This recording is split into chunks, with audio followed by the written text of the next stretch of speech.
안철수 의원이 어제 기자회견을 했습니다. 거대 양당 개혁은 쇼다. 국민들 속지 마라. 이렇게 기자회견을 했는데요. 이것보다 더 웃기는 것은요. 유력한 보수주의에서 안철수 의원의 기자회견은 한면 전체에 대문짝만하게 다 이렇게 내놓고는 안철수 의원이 어제 사과를 한 이희호 면담 녹취록 부분은 아무런 기사가 안 났어요. 그래서 제가 몇 번을 찾아봤는데 저는 못 찾아봤습니다. 이게요, 대한민국의 언론들이 치는 장난입니다. 한겨레 신문에는 좀 낫더만요. 자, 언론이 이래도 됩니까? 한겨레 신문은요, 한 이면에 상당히 크게 이렇게 기사가 났습니다. 제목이요, 이희호 이사장 면담 몰래 녹음 국민의당 도덕성 논란에 휩싸여 지지 바른 언론 플레이하다 참사 안철수 큰 결례 송구스럽다 사과 몰래 녹음한 안의실 실무자 사표 이렇게 났습니다. 근데요, 보수 언론이요, 이 일을 안 다뤘습니다. 자, 내가 여기서 이야기하고자 하는 것은 무엇인 줄 압니까?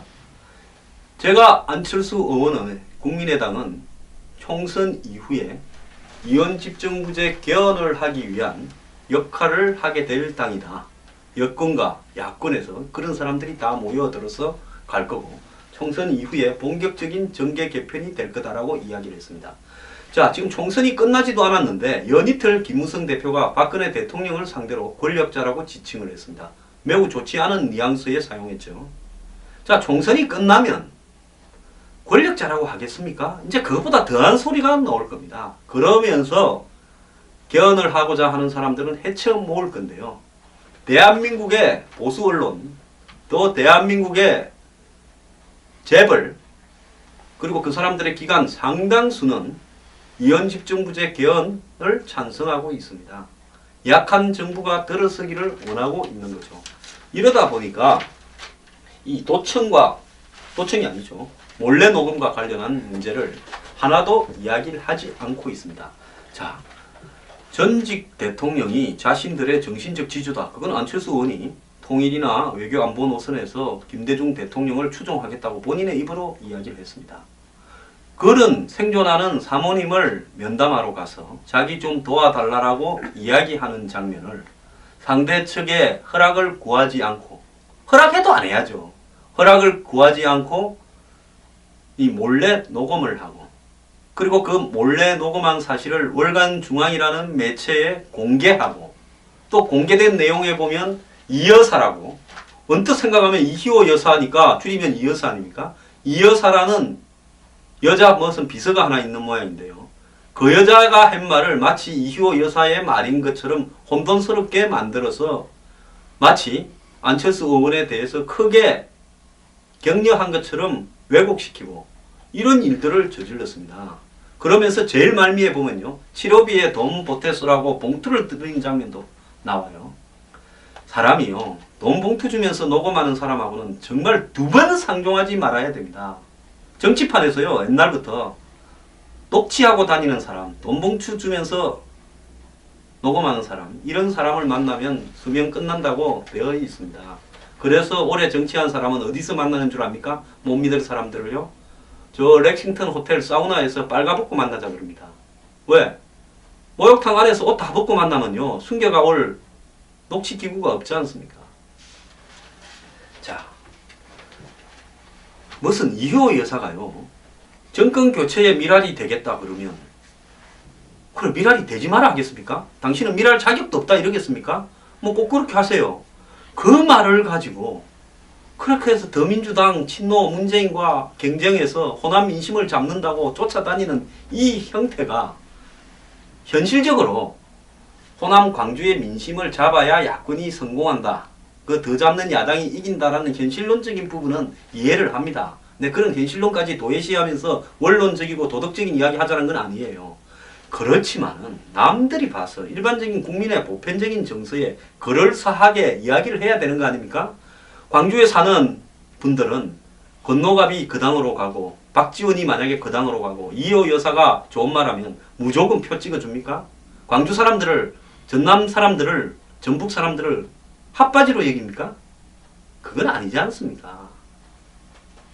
그분들 입장에서야 정권 교체를 하는 것을 찬성하니까 정권 교체를 제대로 할 만한 야무진 컨텐츠가 있는, 카리스마가 있는 사람을 원할 거 아닙니까? 그런데 거기 가서 수행원을 시켜서 녹취를 하고 그 녹취를 언론사에 넘기고 그리고 그걸 왜곡되게 풀어서 보도되게 하고 그러면서 그걸 가지고 말이 실제로 우리를 갖다가 더 찬양했다 하고 논쟁을 벌이고 이런 모습이 새정치라고 할 수 있겠습니까? 이게 혁신입니까?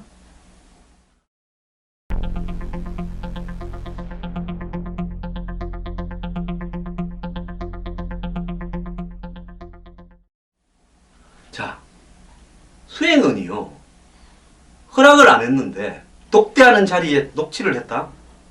보통 독대라고 하면 1대1로 만나는 것이 독대입니다. 수행원이 따라 들어가는 자리는 독대가 아닙니다. 수행원을 넣고 독대하는 거 저는 한 번도 보지 못했습니다. 자, 그 자리에서 독대하는 자리에서 녹취를 해가지고 논다. 그리고 언론에 넘긴다. 이런 부분은 솔직히 말하면 정치를 떠나서 인간적으로도 상종할 수 없는 일을 한 겁니다. 이런 부분을 한 부분에 대해서 보도를 하지 않습니다. 자, 그러면 현재 이 정치판이 어떻게 되기를 바란다라는 한국의 보수 언론의 입장이 분명히 있는 거 아니겠습니까? 제가요, 이현집 정부제 개헌이 그렇게 단순하지 않다라는 부분을 이야기를 하는 겁니다. 앞으로도요, 안철수 당이 위기에 몰릴 때마다 이 구조를 해주는 일들이 여기저기서 좀 생길 거라고 저는 보고 있습니다. 안철수 의원은 뭔가 캥기는 게 있었는지 어제 개헌은 하지 않겠다 이렇게 이야기를 했습니다. 여러분 많이 들었죠? 개헌은 하지 않겠다고 먼저 이야기하면 뭔가 개헌을 할 것 같이 여겨지지 않습니까? 자, 제3당의 혁명을 해서 우리가 설치니까 그래도 더민주가 북한 인권법에 찬성하지 않느냐. 또 안철수 당의 미래가 뻔하다고 김종인이 이야기하는데 그 생각은 틀렸다는 걸 보여주겠다. 국보이 사과해라. 김종인 보고 한 소리였죠. 총선에서 야권 연대는 없다. 진짜 있는지 없는지 여러분 정말 똑바로 한번 보십시오. 지금 국민의당의 주도권은 안철수 의원이 아니라 탈당파 의원 지금 오늘날까지 17입니다. 천정배, 박주선까지 가서요. 17명의 김한길 등을 포함해서 건노갑 고문 등을 포함해서 그 사람들 손에 달려있지 안철수 의원이 연대하고 안하고 하는 부분이 아니라고 보고 있습니다. 저는 만약에 마지막에 안철수 의원이 선거 연대가 없다고 버티면요. 탈당파 의원들이 안철수 의원을 버릴 수도 있다고 봅니다. 왜?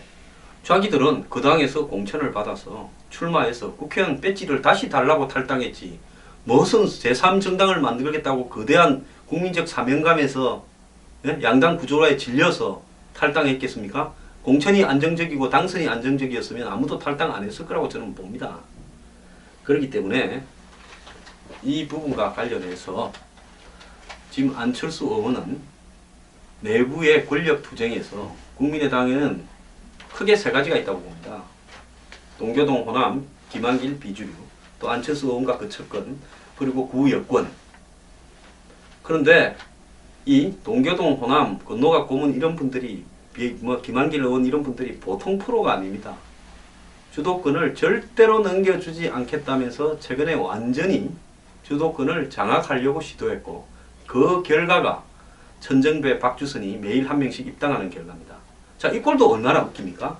작은 당끼리 모여가 도원 결의를 맺었습니다. 우리 절대로 흩어지지 말고 하나 되어서 뭉쳐서 가자. 그러다 보면 안철수 당에서도 땡길 거고 더민주에서도 땡길 거다. 그래서 천정배, 박주선, 정동영, 또 김민석, 박준영 지사 그 당이 지금 벌써 5개 당 아닙니까? 구멍가게 당이요. 그래 뭉쳤는데 처음에 천정배부터 빼냈습니다. 그 뭉쳐서 오면 니한테는 5분의 1인데 혼자 오면 한 5분의 4쯤 보장해준다고 했는지요. 다음날 박주선 의원이 엄청 떠들었습니다. 배신의 정치거죠. 그러면은 설거머니 어제 또 자기도 들어갔습니다. 이제 내일 오늘이나 내일은 정동영 의원이 또 전 의원이 이야기해야 됩니까? 그 다음에 김민석 의원이 이야기해야 됩니까? 그러니까 이런 거를 보면서요. 그분들 또 정치하면서 서로 만날 건데요. 만나면 허허 웃고 맙니까? 참 정치 정말 무상합니다. 그래서 정치판에는 영혼이 맑은 분은 근처를 안 가야 되는 거예요.